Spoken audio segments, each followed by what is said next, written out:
Comenzamos la clase de hoy. Bienvenidos. Vamos a hablar un poquito del Zen.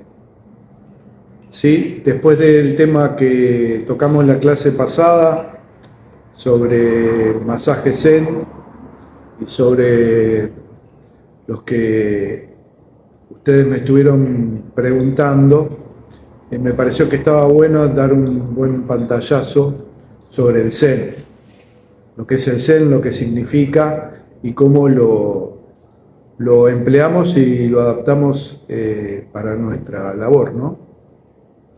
Es muy difícil, es muy difícil poder definirlo. Es muy difícil definir el Zen.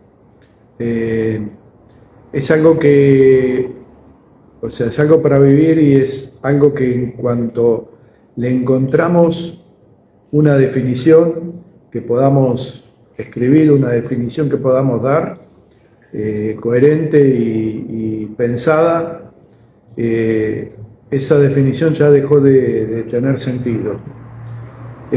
Hay un maestro decía que el Zen es como esos sueños fabulosos que tenemos de noche, esos sueños hermosos que nos gustan soñar, que cuando nos despertamos estamos felices por la felicidad que nos dio lo que pasó en ese sueño, y que cuando queremos contarlo, llevárselo a alguien, explicárselo, lo que vivimos, se va disolviendo y ya no le encontramos sentido y no lo podemos explicar.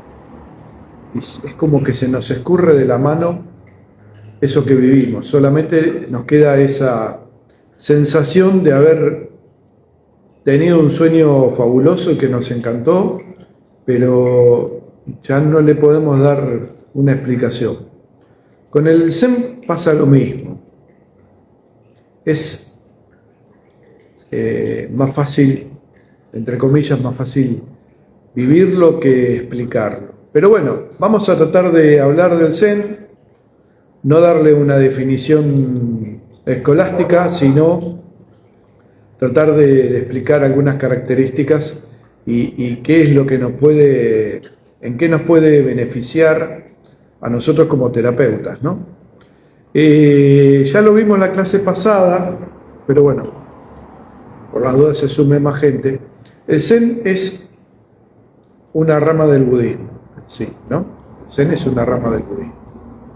Budismo que nace en la India, con Buda obviamente, allá aproximadamente en el año 500 a.C., por ahí, por esa.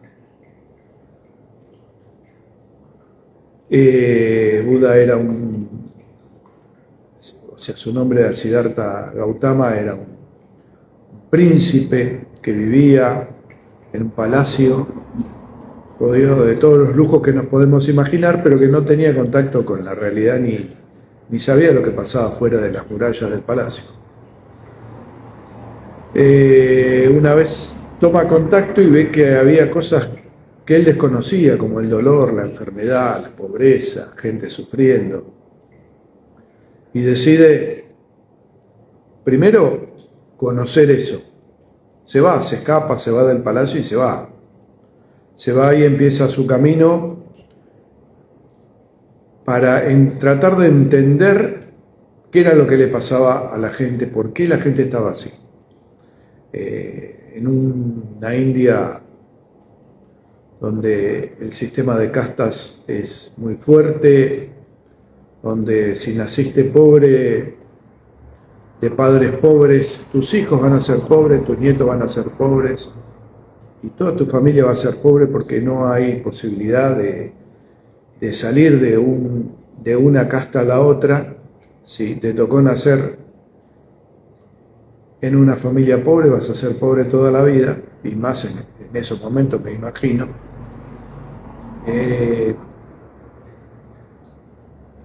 Él llegó con su iluminación a la conclusión que la gente sufría porque se apegaba a las cosas, o sea que la manera de si yo me desapego de todo,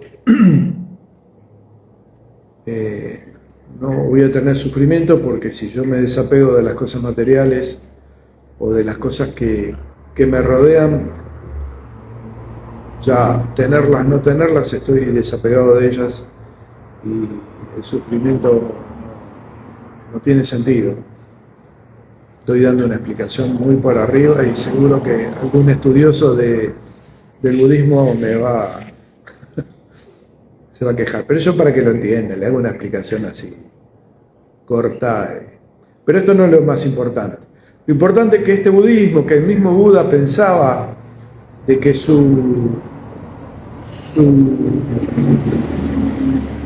palabra, sus escritos, su doctrina no iba a durar mucho, porque con el correr de los tiempos se iban a olvidar de él.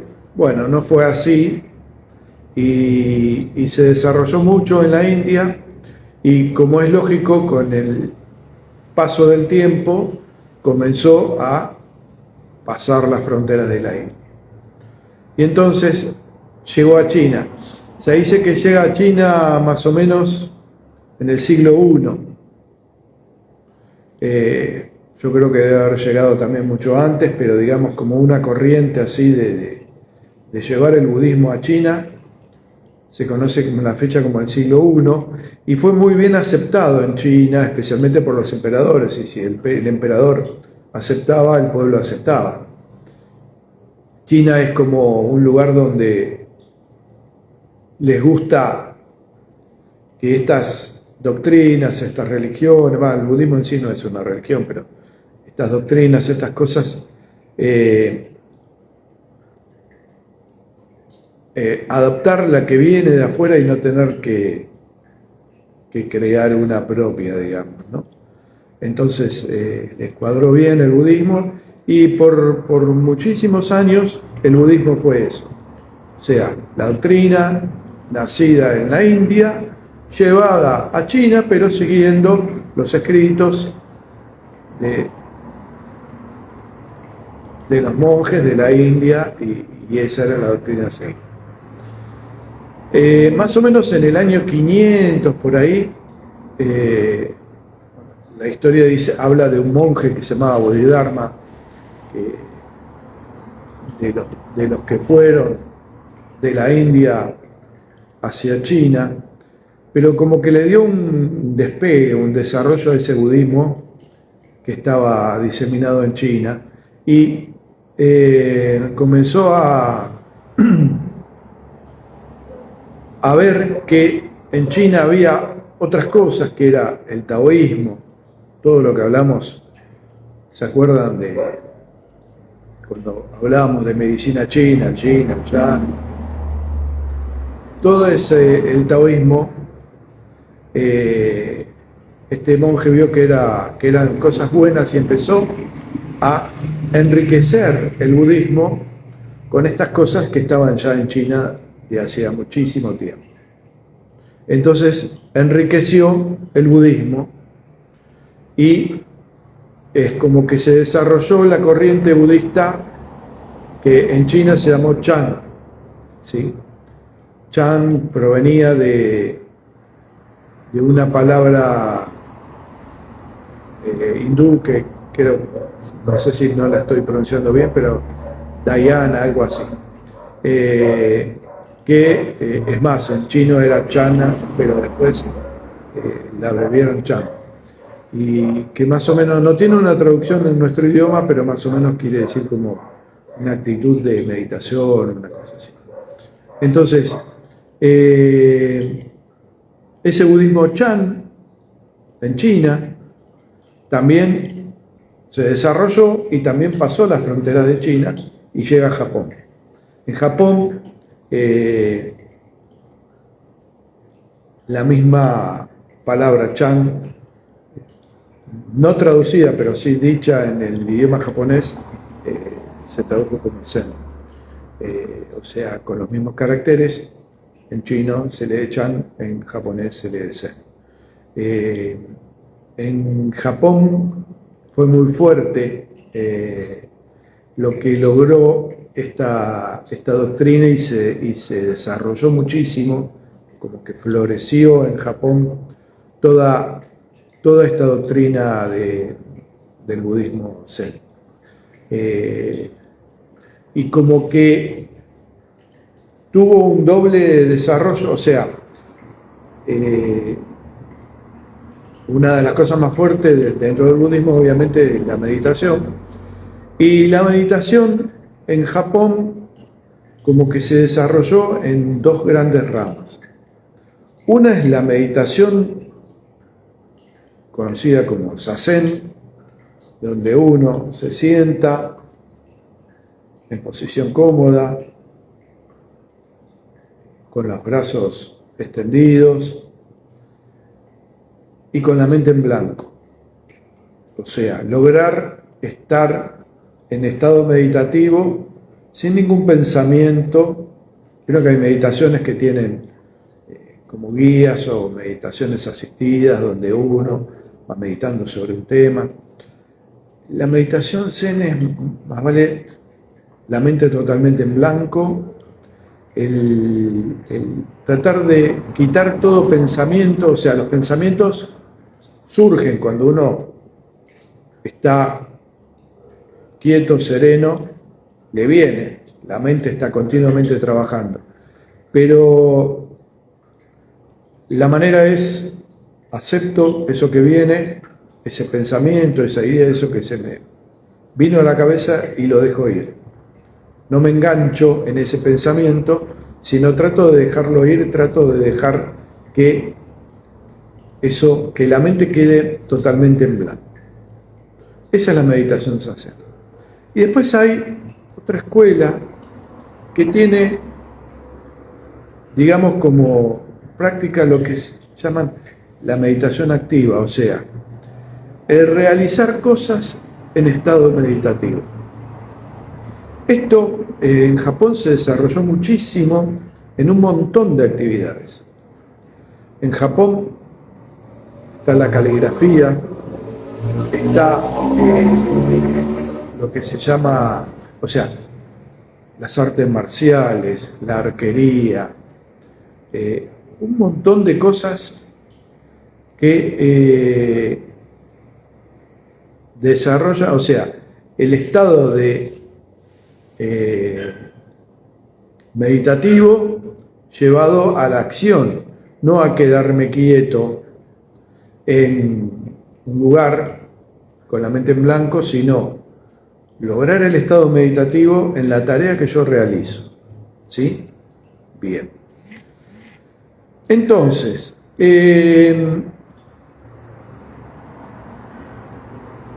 ¿cómo enganchamos eso con nuestra labor? ¿Para qué nos puede servir esa nuestra labor terapéutica como masajistas o con la terapia, cualquiera sea que ustedes hagan?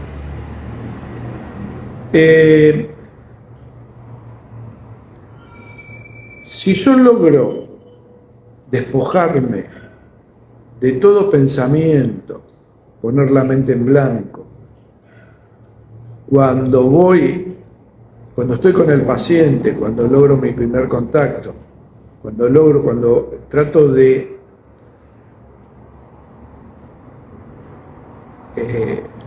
sentir a la otra persona, mi trabajo es mucho más efectivo. ¿En qué sentido? Si yo voy a hacer un masaje, lo que sea, y pienso qué voy a llevar a cabo de todo lo que yo sé, razono, pienso, y trato de, o sea, basarme en lo que dice mi mente, me puedo equivocar, ¿sí? Porque es así. Yo puedo pensar, no, esta persona tiene tal cosa, necesita esto, vamos acá, me pidió esto. Puedo acertar, digamos, o equivocarme. Entonces, si yo me dejo llevar por lo que siento, o sea, en mi mente, todas las técnicas y herramientas y cosas que aprendí de mi terapia. ¿sí? Tenías ahí como en el inconsciente. Me contacto con él. El paciente vino, me dijo que de acá, de allá, X, como siempre, y nosotros, con todas nuestras teorías, nuestros cursos, nuestras herramientas y todo lo que aprendimos, y por ahí lo que vemos del mismo paciente, vemos que puede tener tal cosa, tal otra. Entonces ya, pero sí, te voy a hacer esto, voy a hacer esto, voy a preparar. Eso es un trabajo totalmente mental, ¿no? Bien. Ahora, si yo escucho al paciente, tengo todo lo que sé y lo guardo en un rinconcito de mi cabeza y me contacto con el paciente, obviamente hay, en el trabajo que hagamos, hay un camino. No es que voy a tocar, le duele el dedo, voy al dedo, le duele la oreja, voy a la oreja, le duele el pie. Entonces, no es. Siempre hay un camino que nosotros seguimos, ¿no? Cada técnica, cada masaje, cada terapia que hacemos tiene un camino a seguir y está buenísimo que lo hagamos porque trabajar de manera prolija y de manera sistemática de acuerdo a la terapia es la mejor manera de trabajar. Pero por otro lado, dentro de ese camino, yo voy a tratar de sentir qué es lo que el paciente está necesitando. Me voy a contactar, me voy a tratar de hacer uno con el paciente. Yo ya lo dije en muchas clases, porque considero que es lo más importante. Considero que es lo más importante. Considero que cuando nosotros logremos trabajar de esa manera, nuestra labor va a ser muy, muy, muy efectiva. Va a ser algo totalmente distinto a lo que el paciente puede haber recibido en otras terapias. Esa tiene que ser nuestra fortaleza. Poder conectar con el paciente y dejarnos llevar. ¿Y cómo? O sea, porque el cuerpo del paciente, el músculo, no nos va a decir, che, haceme tal cosa. ¿Cómo sé yo lo que tengo que hacer? Yo me dejo llevar por mi intuición. La intuición es ese contacto que yo voy a tener sin hablar con el paciente. ¿Sí? Yo trato de sentir, trato de hacerme uno con el paciente y me dejo llevar por mi intuición. Y por ahí me ha pasado muchísimas veces, me dejo llevar y empiezo a hacer maniobras dentro de las que sé. Obviamente uno no es que va a inventar o le va a venir una iluminación y va a hacer algo que nunca hizo. Uno tiene sus herramientas, digamos, a disposición para utilizar sus maniobras, Pero se van a encontrar que por ahí están haciendo las cosas como normalmente no las hacen, o por ahí sienten que el paciente necesita tal maniobra que o normalmente no las hacen o sí, pero que es la apropiada para ese paciente. Y eso es porque su intuición se lo está diciendo. Y la intuición es el contacto que tienen con el paciente, o sea, es la conexión con el paciente, no es solo lo que están sintiendo y palpando con la mano, si es que trabajan con la mano. Normalmente uno habla de un masaje, pero por ahí se hacían Reiki, ¿no? Pero ese contacto también les va a decir, porque uno siente, pero si uno, la intuición lo lleva a ir por un camino determinado con el paciente, quiere decir que lograron esa conexión lograron conectarse y lograron ser uno con el paciente y entender, no mentalmente, sino intuitivamente, lo que esa persona necesita, ¿sí? Lograron desconectar su mente, lograron poner esa mente en blanco y lograron ser efectivos con su trabajo. Las maniobras son maniobras. Si la técnica de masaje que ustedes hacen es buena, siempre van a ser buenas maniobras. Algunos masajes, estilos de masaje van por un lado, otros van por el otro, unos prefieren determinadas maniobras, otros otras. Pero si la técnica es buena,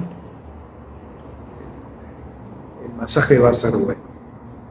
Pero si yo logro esta conexión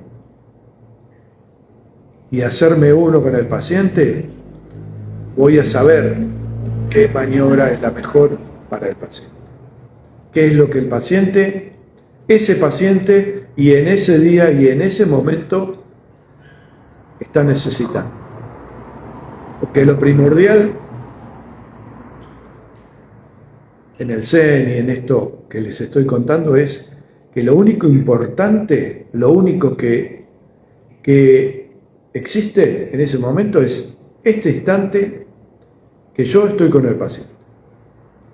No importa lo que pasó anteriormente, no importa lo que va a pasar después. Lo que pasó, pasó, y lo que viene todavía no vino. El único momento verdadero que existe es este instante, que yo estoy haciendo esta maniobra con el paciente en este momento. Tratando de sentir lo que el paciente necesita. Por eso, ¿se acuerdan cuando yo les contaba en una clase que hablábamos si estaba bueno hablar durante la sesión o no, y que mis maestros de masaje chino me habían dicho que estaba bueno que el paciente esté consciente y te pueda decir porque te guía y está concentrando su energía ahí?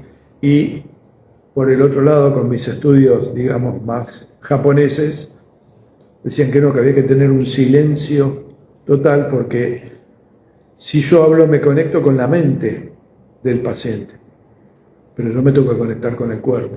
Entonces yo tengo que tratar de sentir el cuerpo y no dejarme llevar por la mente, por lo que en ese momento el paciente me está diciendo, sino por lo que yo siento y por lo que yo trato de conectar en ese momento con ese paciente. Por eso que yo le doy muchísima importancia, hago mucho hincapié en el carácter Zen, que es, como les dije, la actitud del terapeuta, ¿sí? La actitud del terapeuta. ¿Esto quiere decir que tienen que convertirse en monjes Zen, monjes budistas? No, obviamente que no. ¿Tienen que conseguir los preceptos del budismo? No. O sea, si quieren sí, pero no es necesario, no es lo importante. Pero sí saber utilizar esta herramienta para que el masaje oriental sea muy efectivo, muy efectivo. Y yo le digo que, o sea, uno como terapeuta, ¿qué satisfacciones tiene? Que saber que lo que hizo le hizo bien al paciente, saber que el paciente se fue bien, se fue contento, sintió la diferencia de lo que nosotros podemos hacer con lo que ha recibido por ahí en otros lados, y esa es la mejor satisfacción que podemos tener como terapeuta, dejando de lado, como siempre les digo, que está bueno también económicamente, porque esa persona vuelve, esa persona te recomienda, y si se corre la bolilla de que tus masajes son buenos, vas a tener mucho trabajo, que es lo que buscamos todos, ¿no? Pero está bueno también por el lado de que estamos haciendo una cosa buena, una cosa efectiva, una cosa que sirve y que que puede llevar alivio a muchísimas personas. Por eso hay una frase que a mí me gusta y que la he puesto en todos los cursos, en los apuntes de los cursos y todo, es que es, o sea, acercándose a estas terapias podemos ayudar a cambiarle la vida a la gente, pero también a cambiar nuestra vida, porque nuestra vida va a cambiar, ¿sí? Entonces, no nos vamos a convertir en monjes zen por hacer esto, pero sí el zen va a enriquecer nuestra vida, ¿sí? Yo me acuerdo que una vez hablando con una terapeuta, ya hace muchos años, nos había pasado los dos lo mismo. Ella es de familia judía y yo vengo de una familia católica, y nuestras madres, a los dos nos había pasado exactamente lo mismo. Nuestras madres, que estaban muy compenetradas cada una en su religión, nos preguntaba si nos habíamos hecho budistas. O sea, a mí, mi mamá me lo preguntó, y a esta chica también la madre le había preguntado si se había hecho budista. Y nos reíamos por eso, ¿no? Porque decía, no hace falta, pero decía, si supiera que el budismo en sí no es una religión, pero que las premisas y que tiene el budismo no podría ser mejor católico en mi caso, mejor judía en su caso. Como que nos daba más herramientas si quisiéramos utilizarlas para la religión, ¿no? Pero bueno, ese no es el tema, pero es algo que me acordaba hoy porque nos reíamos, porque a los dos nos había pasado exactamente lo mismo. Entonces, no hace falta hacerse monje budista si no queremos, si queremos, bárbaro. Pero sí tener esta actitud zen nos va a llevar a ser mejores terapeutas. Mejores terapeutas. Entonces, aprovechemos esto, tratemos de poder llevarlo adelante. Me gustaría que me cuenten si lo están llevando adelante y si les sirve y si les cuesta, y qué les parece o si sienten diferencias, o estaría bueno que me escriban. Ustedes me están siguiendo por Instagram y ahí en el chat me pueden escribir, no hay ningún problema. Pero sí me gusta que me cuenten cuál es su experiencia y si intentan, por ahí ustedes ya hacen, estamos hablando de esto, y ya hacen masajes orientales y es su manera de trabajo, pero también me gustaría saber cuál es su experiencia al respecto. Y si no, y les llama la atención poder aplicar algo de esto, coméntenme, pregúntenme, saben que no tienen ningún problema. Bueno, espero que les haya gustado y especialmente que les haya servido la clase de hoy y que la puedan poner en práctica los que quieran. Bueno, gracias por estar. Acuérdense que esta clase queda grabada hasta mañana a la noche, así que si se perdieron una parte o quieren volverla a escuchar, va a estar en mi Instagram hasta mañana a la noche. Nos vemos, chao.